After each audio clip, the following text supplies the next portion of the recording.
अच्छा, हम लोगों ने last time not and nag screen share होगी आप लोगों के पास? Yes sir. अच्छा, ये 5 चैप्टर चल रहा था, इसमें लास्ट टॉपिक है शिफ्ट एंड रोटेट का। शिफ्ट और रोटेट जो है दो इंस्ट्रक्शंस है हमारे पास।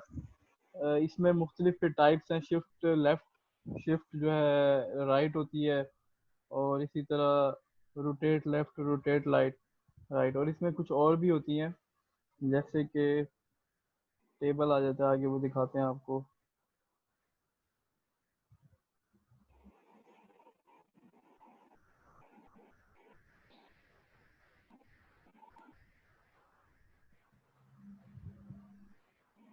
जैसे शिफ्ट लेफ्ट है, ax, 1 ex is logically shifted left 1 place. ठीक है, इसी तरह शिफ्ट राइट जो है, bx is logically shifted right 12 places. 12 places मतलब कि वो जो बाइनरी में आपके पास बिट वाइज प्लेस बने होते हैं, तो वो प्लेसेस हैं। इसी तरह अगर एस एच आर है, दोबारा ई सी एक्स क्योंकि 32 बिट का है तो वो 32 बिट पे लग रहा है। अच्छा, इसके बाद एक और है इसी शिफ्ट में ही, एस ए एल। ठीक है, ये जैसे इसमें आपके पास डायग्राम में बनी हुई है, एस ए एल और एस ए आर। ठीक है, तो जो एस ए एल है, ये क्या करती है, the contents of data segment memory location are arithmetically shifted left the number of spaces specified by C L. इसका मतलब है कि जो डाटा सेगमेंट मेमोरी लोकेशन के थ्रू काम होगा, वो यहाँ पे एस ए एल से होगा। ठीक है, इसी तरह वो ये लेफ्ट के लिए होगा, और एस ए आर जो है वो राइट के लिए होगा। ठीक है, इसको हम अरिथमेटिक शिफ्ट कहते हैं। और जो दूसरा वाला शिफ्ट है जिसमें एस के साथ एच आ रहा है, जहाँ पे एस के साथ एच आएगा वो लॉजिकल शिफ्ट होगा, और जहाँ पे एस के साथ ए आएगा वो अरिथमेटिक शिफ्ट होगा। ठीक है, लेफ्ट राइट जो है वो दोनों आप देख लेना कि जिसमें लेफ्ट लिखा हुआ है, एल लिखा हुआ है तो लेफ्ट, और राइट लिखा हुआ है तो राइट। ठीक है, तो इसमें ये जो फिगर है इसमें आपको नज़र आ रहा होगा, एस एच एल लिखा हुआ है, फिर एस ए एल लिखा हुआ है, और कैरी फ्लैग भी यूज़ हो रहा है इसमें। जहाँ पर भी आपको ये एक छोटा बॉक्स और सी नज़र आएगा, तो इसका मतलब है उसका रिजल्ट जो है वो कैरी फ्लैग बिट शो करेगी। और इसी तरह एस एच आर और एस ए आर जो है वो थर्ड और फोर्थ में है। ज़्यादा मुश्किल नहीं है ये वाली इंस्ट्रक्शन, बस इसमें बताया गया कि हम लोगों ने नंबर्स को शिफ्ट भी कर सकते हैं, क्योंकि माइक्रो प्रोसेसर में हर तरह का आप प्रोग्राम कर सकते हो रन, तो इसलिए इसमें ये बताया गया। एग्जाम्पल भी एक लाइन की, 2 लाइनों की है, ये देख लेना। रोटेट भी इसी तरह है। रोटेट का मतलब है कि उसी तरह एक लॉजिकल रोटेट है और एक अरिथमेटिकल रोटेट है। अब लॉजिकल रोटेट में क्या होगा कि आपके पास जो एमएसबी पे डाटा है उसको मैं रोटेट कर रहा हूँ, फर्स्ट रो के मैं फर्स्ट वाले बिट के ऊपर रोटेट करके ले जाता हूँ, जैसे ये एरोज बने हुए हैं। और अगर आप अरिथमेटिक जो है शिफ्ट करते हैं, या सॉरी रोटेट करते हैं अरिथमेटिक, तो उसमें आप कैरी फ्लैग यूज करके करेंगे। ठीक है, ये इसी तरह इसका भी टेबल है। अच्छा, इसके बाद लास्ट हमारे पास है बिट स्कैन इंस्ट्रक्शंस। और ये स्ट्रिंग कंपैरिजन वगैरह मैंने आपको दिया था असाइनमेंट में। No sir. No sir. चलो इसको फिर रहने दो, इस टॉपिक को रहने दो। बिट स्कैन इंस्ट्रक्शन जो है ये पढ़ लेना, इसमें लास्ट एग्जांपल है, if E X is equal to, एक नंबर है ई एक्स के अंदर, और अगर हम लोग कहते हैं कि B S F, B E X और ई एक्स इंस्ट्रक्शन है, ये बिट स्कैन इंस्ट्रक्शन हम पढ़ रहे हैं। Executive number is scan from the left most bit toward the right. The left bit जो है वो जो 1 बिट है encountered is at bit position 30, तो वो 30 पे है, which is placed into EBX and zero flag bit is set. इसका मतलब है कि जो जीरो फ्लैग बिट है वो इसमें यूज होगा बिट स्कैन में। और if the same value of EX is used for BSR instruction, the EBX register is loaded with 29 and the zero flag bit is set. अच्छा, आप लोगों को जो इंस्ट्रक्शंस यहाँ पे जितनी भी मैंने पढ़ा दी हैं, इसमें हर जगह पे, हर इंस्ट्रक्शन में तो नहीं, कहीं ना कहीं कोई फ्लैग बिट यूज हो रही होती है, तो ये याद रखना कि कौन सी इंस्ट्रक्शन में कौन सी फ्लैग बिट यूज हो रही है। कहीं पे कैरी है, कहीं पे जीरो है, कहीं पे साइन फ्लैग बिट है। ठीक है, ये चैप्टर खत्म हो गया। इसके बाद जो लास्ट मेरा इसका कोर्स का था, क्या कहते हैं, 13 to 16 वीक के जो स्लाइड्स हैं, उसमें हमारे पास चैप्टर 9 से फिर डाटा है। चैप्टर 9 पे चलते हैं। मैं बस इन चैप्टर्स का ओवरव्यू करूंगा जो इंक्लूड हैं, क्योंकि ये सारे थ्योरी के चैप्टर हैं।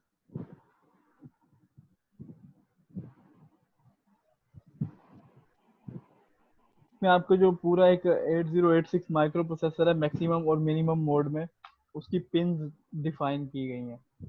ठीक है, माइक्रो प्रोसेसर की पिन्स हैं ये। तो हर पिन क्या फंक्शन करती है, चैप्टर 9 पूरा उसके बारे में है। ठीक है, पिन कनेक्शंस इस चैप्टर में मेन इंपॉर्टेंट है। ये मैंने कहीं असाइनमेंट में तो दिए पिन कनेक्शंस करने के लिए। दिया था सर। दिया हुआ है जी। ये दिए थे आपने। चलो वहां से कुछ ना कुछ तो लिख के जो है समझ आया होगा, या लिखा तो है ना कम से कम। Yes sir.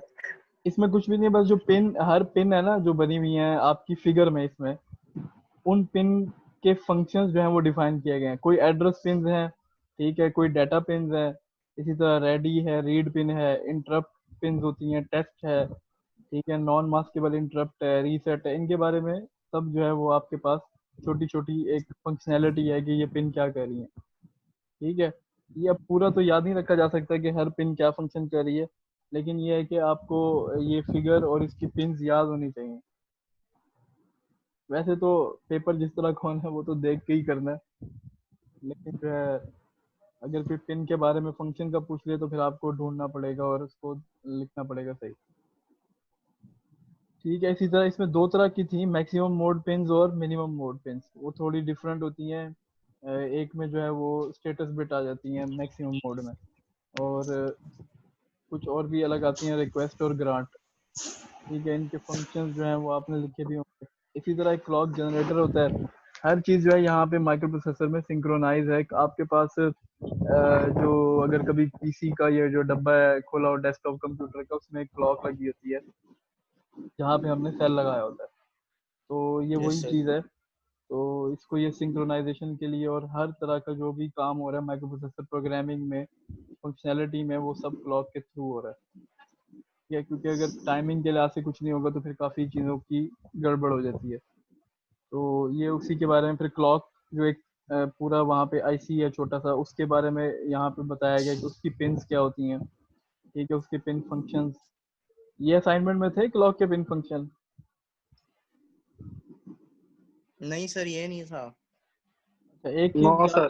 एक चीज याद रखना, जो असाइनमेंट में मैंने दे दिया है ना वो पेपर में नहीं आएगा। ठीक है, माइक्रो प्रोसेसर की बात कर रहा हूँ सिर्फ, सीवीटी की बात नहीं कर रहा। ठीक है सर। सर वो बिल्कुल ही नहीं आएगा या थोड़ा बहुत आएगा? बिल्कुल ही नहीं आएगा। और बहुत कुछ है भाई देने के लिए इसमें पेपर में। ठीक।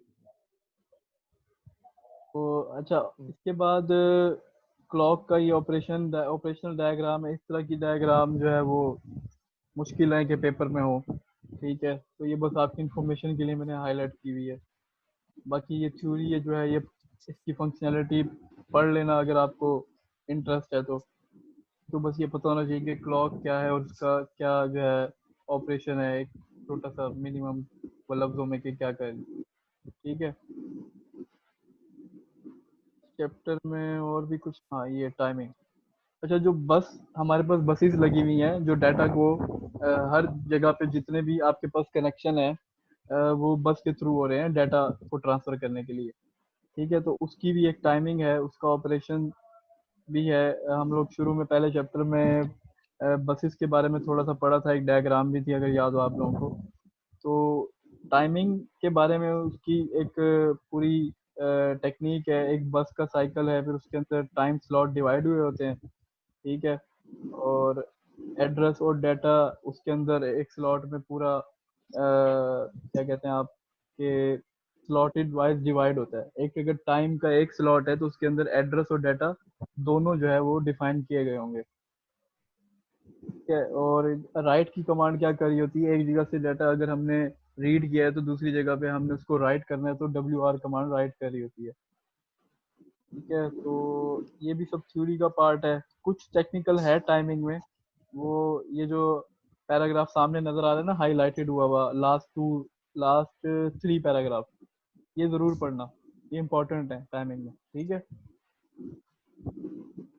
उसके बाद रीड टाइमिंग और राइट टाइमिंग मैंने अलग अलग से नहीं किया, क्योंकि वो जनरल शुरू में हमने टाइमिंग जो है वो पढ़ ली कि क्या होता है, ज़्यादा हम इसमें नहीं गए आगे के रीड और राइट क्या होता है।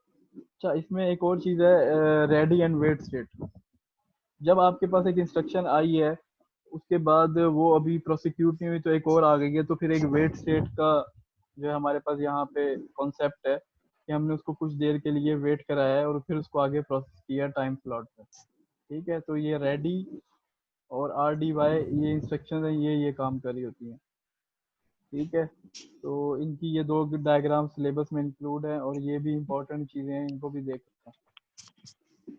इस तरह की डायग्राम ये जैसे गेट लगे हुए हैं और बहुत ज़्यादा आपके पास ये वही क्लॉक वाली दोबारा इन्होंने रिपीट कर दी डायग्राम, तो ये इंक्लूड नहीं होगी। लेकिन ये जो ग्राफिकल है ना, जो खास तौर पे टाइमिंग डायग्राम कहते हैं जिनको आपने डीएलडी में पढ़ी होंगी, ये इम्पोर्टेंट है। ठीक है,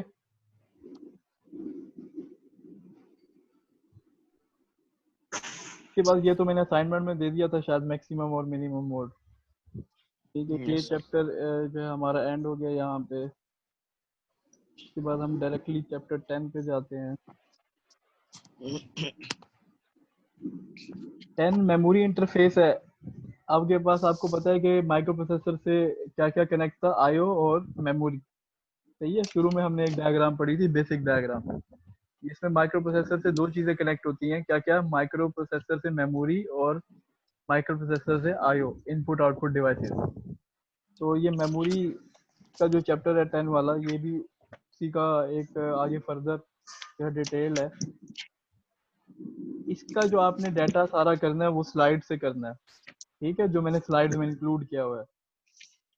ये भी खास तौर पे ये जो आखिर वाला वीक वाली चीजें थ्योरी वाली, ये आपके सिलेबस में मोस्ट इम्पोर्टेंट है, क्योंकि ये पेपर का पार्ट इनका ज़्यादा होगा, क्योंकि ये हमारे सिलेबस में बाद में आती हैं।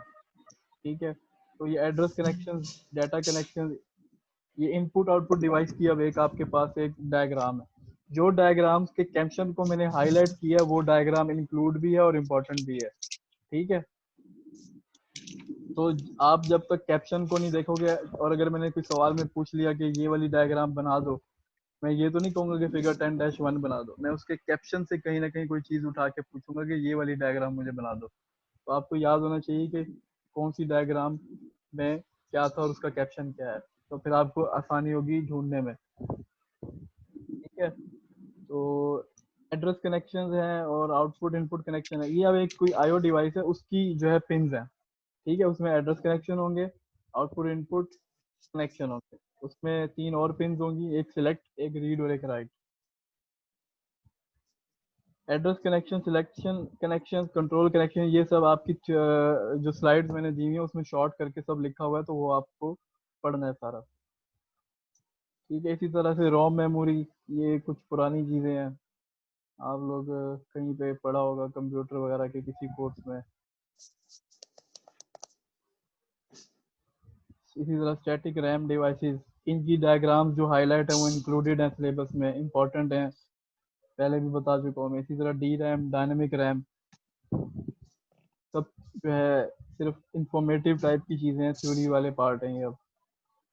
ठीक है, इनकी जो डायग्राम मैंने हाईलाइट की हुई है वो आपने जो है कैप्शन और डायग्राम देख लेनी है कि कौन सी है। ठीक है, ज़्यादा से ज़्यादा इनकी क्या होंगी, पिन के फंक्शन होंगे और पिन की डायग्राम है, मतलब कि जैसे ये -10-6 देख लो, पिन डायग्राम है और उसके साथ उसके पिन फंक्शन।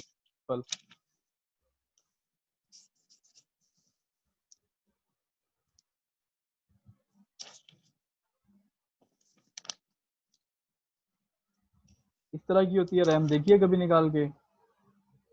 Yes sir. जी सर। ये वही बनी हुई है। ठीक है, इसमें हम लोग देखें कोई और हाईलाइट मैंने किया हुआ है। ठीक है, इस चैप्टर में सिर्फ यही वाला पार्ट था जो यहाँ पे, और वैसे भी वहाँ पे जो स्लाइड्स हैं इंक्लूड होगा। अच्छा, एक बार याद रखना कि जो स्लाइड्स में डाटा गिवन है, पेपर वहीं से ही मैंने बनाना है, मतलब वो वाले टॉपिक से जो स्लाइड में टॉपिक गिवन है, तो उससे हट के कोई भी नहीं होगा। अच्छा, नेक्स्ट इसमें हमारे पास 10 चैप्टर से ये इंक्लूड था, उसके बाद 11 चैप्टर से हमारे पास कुछ डाटा इंक्लूड है, देख लेते हैं।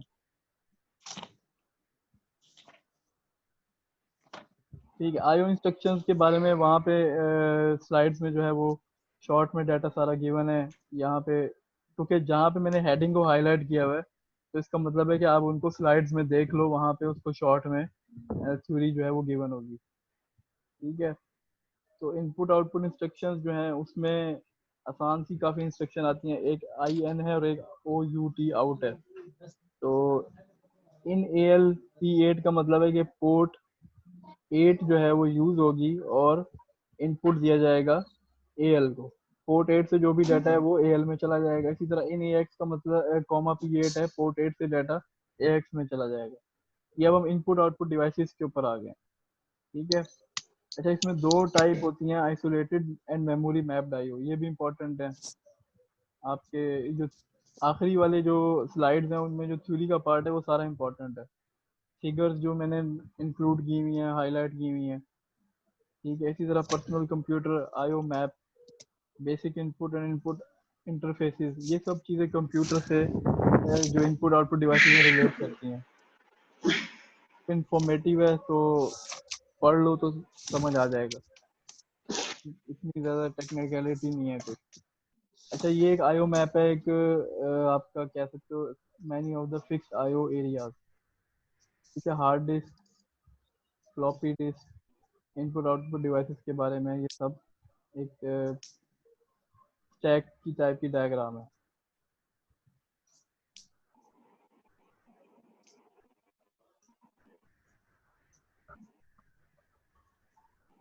ये एक बफर की डायग्राम है 8 स्विचेस के साथ।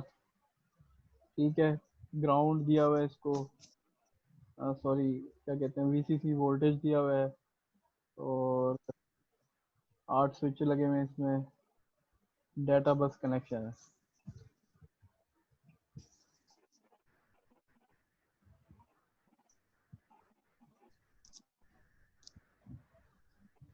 इसमें कॉन्सेप्ट होता है हैंड शेकिंग और polling. Many IO devices except to release information at much slower rate than the microprocessor. And another method of IO control called hand shaking और polling synchronizes the IO device with the microprocessor। ये क्या process है hand shaking या polling?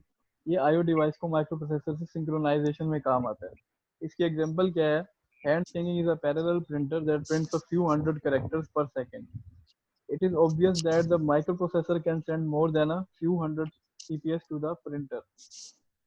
So a way to slow the microprocessor down to match speed with the printer must be developed. इसलिए हम लोगों ने hand shaking उसको, ताकि वो स्पीड के साथ मैच कर जाए जो आपका प्रिंटर लगा हुआ है। अब ये हर चीज़ जो कनेक्टेड है इसके पीछे काफ़ी ज़्यादा जो है फिर आपके पास कह सकते हो कि डेवलपमेंट हुई है ताकि ये आपस में इनके कनेक्शन जो है वो स्मूथ रहें। उसमें फिर ये स्लो प्रोसेसिंग और ये सब चीज़ आ जाती हैं, तो फिर टेक्निक डेवलप की गई ताकि ये जो है स्लो प्रोसेसिंग में कैसे काम करे माइक्रो प्रोसेसर, फास्ट में कैसे काम करे अगर कोई डिवाइस स्लो अटैच हुई हुई है। इस तरह के फिर मेथड हमने हैंड शेकिंग और पोलिंग के यहाँ पे डिफाइन किए गए, ये जो है यहाँ पे यूज होंगे।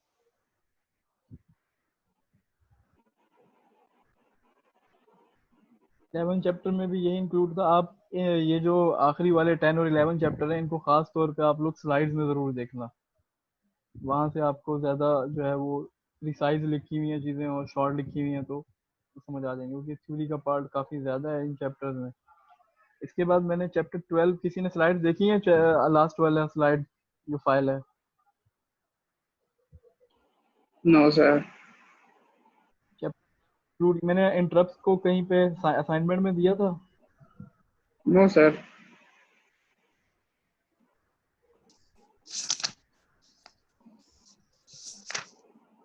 ठीक है, चैप्टर 12 में इंटरप्ट्स आपके पास आ जाते हैं। इंटरप्ट क्या होते हैं कि हम लोग अगर माइक्रो प्रोसेसर पे काम कर रहे हैं तो बीच में अगर उसको कोई और काम कहा जाए तो उसको कहते हैं इंटरप्ट।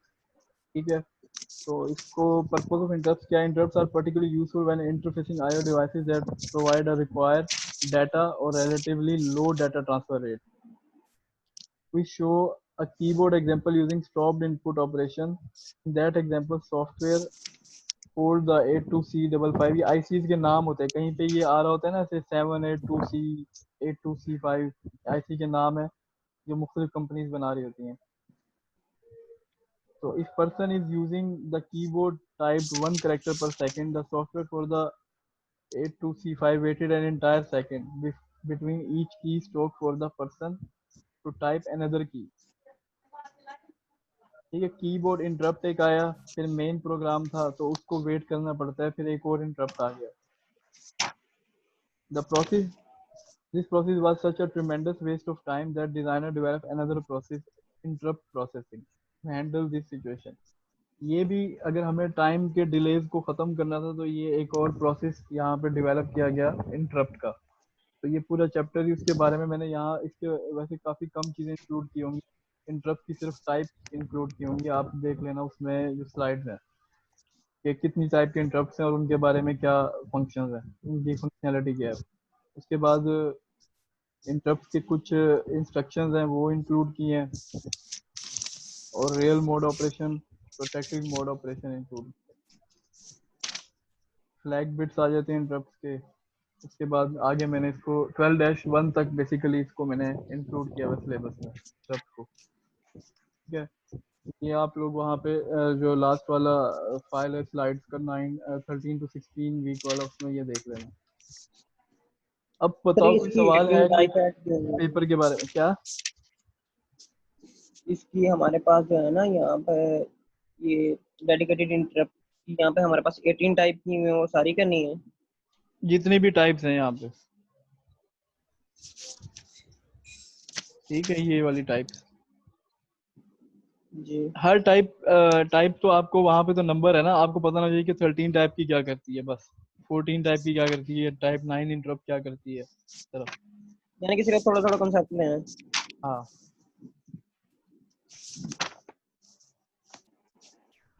किसी का सवाल है कोई?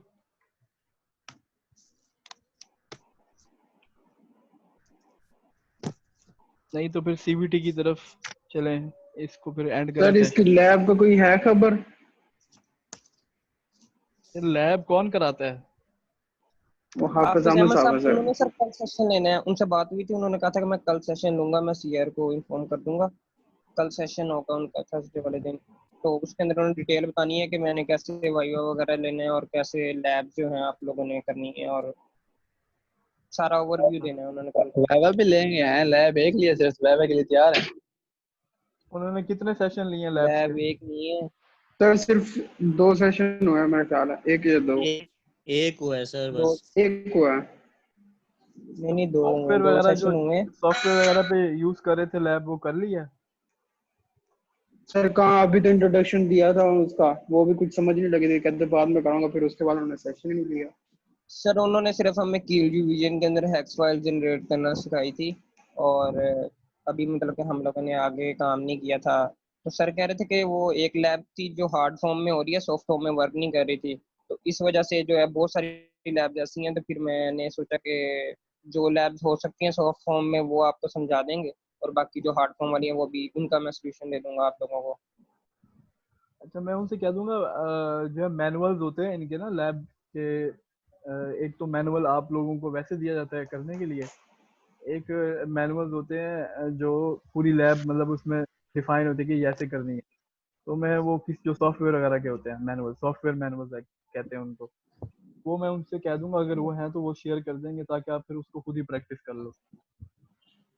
उसमें स्टेप बाय स्टेप लिखा होता है कि इस सॉफ्टवेयर के बारे में कि ये कैसे करनी है, मतलब कि जो भी उसमें कोई ब्लॉक उठाना है, कोई आईसी लगानी है.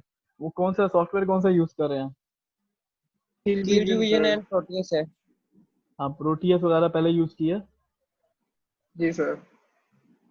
अच्छा, बस ये इतना मुश्किल नहीं है. और ये एक वाहिद लैब है जो कुछ ना कुछ जो है वो सॉफ्टवेयर लेवल पे हो जाती है. बाकी बड़े मसाइल हैं लेकिन लैब की इतनी टेंशन ना लो. तो उसका भी मेरे ख्याल से जब कुछ ये लॉकडाउन का सिस्टम थोड़ा सही होगा तो उसके बाद क्या पता आपको कुछ लैब दोबारा जो है वो रिपीट करा दी जाए. ठीक है.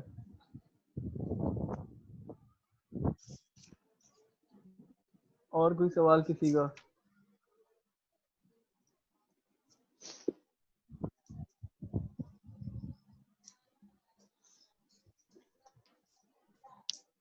अच्छा, मैं जो प्लेटफॉर्म यूज करूंगा ना वो कल मैंने सर्च करा था कि गूगल क्लासरूम भी है अवेलेबल, उसके ऊपर भी कोई ना कोई आपके छोटे मोटे टेस्ट हो सकते हैं, और माइक्रोसॉफ्ट टीम्स पे भी हो सकते हैं। तो दोनों ही आपके पास जो है वो फ्री वर्जन अवेलेबल है, तो इसलिए मैंने सोचा कि उन्हीं भी कर लेंगे, वो इजी रहेगा। ये जो है पर आप होगा लोग, किस टाइप का? वो सर मैं गूगल बताऊंगा। क्लासरूम पहले हमने यूज किया हुआ है। अच्छा, वो मैं जो है ना गूगल क्लासरूम बताऊंगा। तो सर लैब है। कोई तरीका इस तरह का बनाऊंगा कि एक लिंक आपको दिया जाएगा, वो लिंक आप खोलोगे तो आप उसमें अपना टेस्ट सबमिट करोगे, मतलब उसमें जो भी आपको पूछा गया है, कोई सवाल सर है वो या एमसीक्यूज हैं। वहीं पे करना पड़ेगा जहाँ हार्ड फॉर्म में होगा, मतलब लिख के हमें सबमिट देखो, करना अगर पड़ेगा कोई मैंने स्कैन कोई करके? अब सीवीटी का तो ऐसा नहीं है ना कि आप वहां पे बैठ के उसको कर सकते हो, तो जी सर। अगर वहां पे वैसे माइक्रोसॉफ्ट फॉर्म्स, क्योंकि मेरे पास अकाउंट है 365 का, तो उसमें तो फुल ऑप्शन हैं कि वहां पे आप, अगर आपको कोई सवाल दिया गया है तो उसके लिए आपको एक छोटा बॉक्स दिया गया है, उस बॉक्स में आप तस्वीर भी अपलोड कर सकते हो। ठीक है, सही। तो कुछ इस तरह भी कर सकता हूँ मैं कि आपको कह दूं कि आप सॉल्व करके उसकी पिक्चर लेके वहां अपलोड कर दो, जी लेकिन सर। करनी उसे उसी पे ही पड़ेगी, उसी लिंक पे जहाँ पे वो आपका पेज खुला हुआ होगा। ये जी नहीं होगा सर। कि आप जो है वो ईमेल कर रहे हो या एलएमएस पे अपलोड कर रहे हो, ऐसे नहीं होगा। और उसका टाइम लिमिट भी वहाँ पे डिफाइंड होगा कि इस टाइम में जैसे लिंक ओपन किया है तो 1 घंटे के बाद वो एक्सपायर हो जाएगा, और इस तरह भी वहाँ पे कोई ना कोई चेक लगा होगा, तो ताकि जी सर। रिकॉर्ड भी मेरा सही बन जाए, आप लोग भी जस्टिफाइड हो जाए कि हमारा वो भी सिस्टम है, और दूसरा फिर जो है हमें फाइल्स वगैरह बनानी होती है, तो मेरे पास इस तरह पूरा रिकॉर्ड बन जाएगा। तो असेसमेंट जिस तरह जी की, सर। ये इस तरह तो नहीं होगा, लेकिन ये है कि एक ऑनलाइन प्लेटफॉर्म पे हम लोग इसको ऑनलाइन सिस्टम करें, जी सर। प्रोबेबली होगा सबका वैसे सर ही। जी सेम टाइमिंग पे ही होगा पेपर? नहीं, वो इस तरह होगा कि मैं बताऊंगा, वो लिंक जो है ना जनरेट जब होगा ना, तो वो हर स्टूडेंट को चला जाएगा लिंक, आपका सीआर हर किसी के साथ शेयर कर देगा, तो वो लिंक जो है, जब जो भी कोई खोलेगा उस लिंक की भी एक्सपायरी होगी कि वो इतनी घंटे में एक्सपायर हो रहा है, तो वो हर किसी को उस डेट में या उस उन घंटों में खोलना है, और उसके बाद फिर उसको बैठ के उसको आधे घंटे में पूरा करके दोबारा सबमिट भी करना है। मतलब स्टूडेंट की मर्जी है, जब मर्जी वो लिंक खोले? हाँ, वो जब मर्जी मतलब जो लिंक खोले। टाइम दिया होगा उसके हाँ, अंदर है। उसके अंदर इस तरह ठीक करेंगे। और सर। जो उसके अंदर क्वेश्चन होंगे वो सेम ही होंगे हर स्टूडेंट के? मोस्ट प्रोबेबली सेम ही होंगे, अब मैं बहुत ज्यादा इतने ज्यादा तो बना नहीं सकता अलग अलग पेपर। सही है। ठीक है, 44 लेकिन सबमिशन जो है, क्योंकि लिंक हर किसी के पास अलग जाएगा तो इंडिविजुअल होगी, तो इसलिए जो है ये ज्यादा सूटेबल रहेगा। ठीक है सर, ये हर कोई ठीक है सर, इतना हर कोई सबमिट कर हम पे भी देगा मेरे बर्डन नहीं पास। पड़ेगा सर। हाँ, हर कोई सबमिट करेगा, रिकॉर्ड आ जाएगा मेरे पास। आप फिर बुक यूज करो, स्लाइड यूज करो, जो मर्जी यूज करो, वहां से आंसरिंग करो और सबमिट सर करो। जी टाइमिंग ओपन थोड़ी सोर्स सी होगा ना? ज्यादा, सर जी टाइमिंग थोड़ी ज्यादा बढ़ा देना, क्योंकि पहले दफा सारा ऐसा काम कर रहे हैं तो टाइमिंग पे तो सारा वो गेम खेलना है मैंने।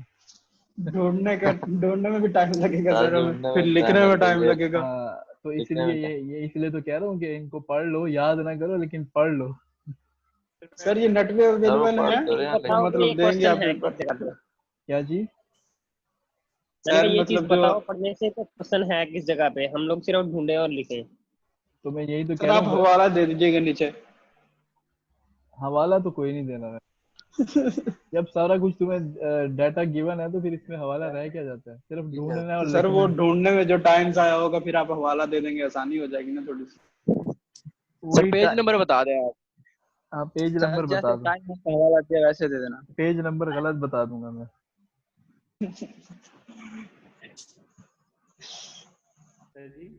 ये उसामा मेमन कौन है भाई?